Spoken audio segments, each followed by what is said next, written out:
Sir దౌర్జన్యంగా తీసుకొచ్చినారు, arrest చేసి పంపినారు. అడ్వకేట్ని కలిసమంటే నేను ఆయన పర్సనల్ అడ్వకేట్ను ఆయన పర్సనల్గా కలిసి మాట్లాడాలంటే కూడా మాకు అవకాశం ఇవ్వలేదు.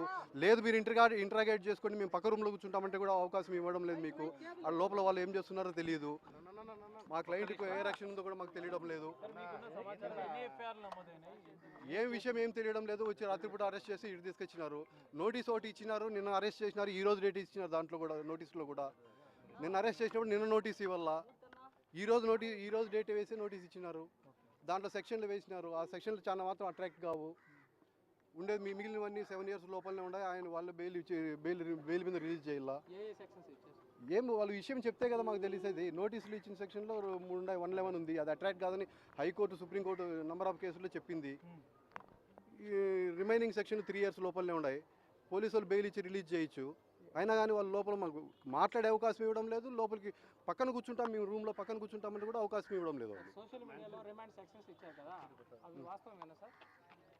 సార్ వాస్తవం అంటే వాడు ఏమి రాసినారో చూస్తే కదా సార్. ఎఫ్ఐఆర్ ఇస్తే ఎఫ్ఐఆర్లు చూసి అవి నిజమా కాదా అని చూసి చెప్తాం సార్.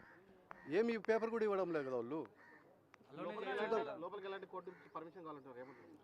సార్ ఇంటరాగేట్ చేసేటప్పుడు క్లయింట్ను కలిసేదాన్ని అడ్వకేట్కి అవకాశం ఇవ్వాల. సుప్రీంకోర్టు జడ్జిమెంట్స్లో ఉన్నాయి, వాళ్ళ అవకాశం ఇవ్వాల. ఒకవేళ ఇంటరాగేట్ చేసేటప్పుడు మా పక్కన కూర్చోమని చెప్పచ్చు, కానీ వినపడినంత దూరంలో మేము కూర్చొని వాళ్ళు ఇంటరాగేట్ చేసుకోవచ్చు.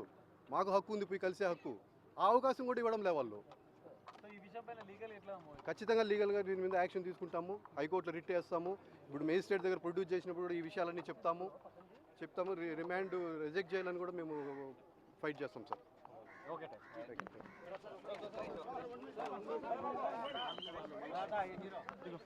అవకాశం ఏంటి, మేము మాట్లాడాలంటే మమ్మల్ని లోపల కూడా రావలేదు. తర్వాత వచ్చి మేము లేదులేండి ఆయన ఇంటరాగేట్ చేసుకోండి, మీరు ఇంటరాగేట్ చేసుకొని మేము పక్క రూమ్లో కూర్చుంటాము, ఏం జరుగుతుంది అంటే అంత కూడా అలౌ చేయమని గేట్లు వేసేసినారు. ఇది సార్ విషయము. మేము ఈ విషయంలో హైకోర్టు పోతాము, ఖచ్చితంగా రిట్ పిటిషన్ వేస్తాము. మేజిస్ట్రేట్ దగ్గర కూడా రిమాండ్ ఇచ్చేటప్పుడు ఈ విషయాలన్నీ చెప్పి ఆడ ఫైట్ చేసి రిమాండ్ రిజెక్ట్ చేయాలని కూడా మేము పోరాడతాం సార్. నా పేరు M Nagireddy sir, Kadapa advocate, Kadapa YSRCP legal cell president.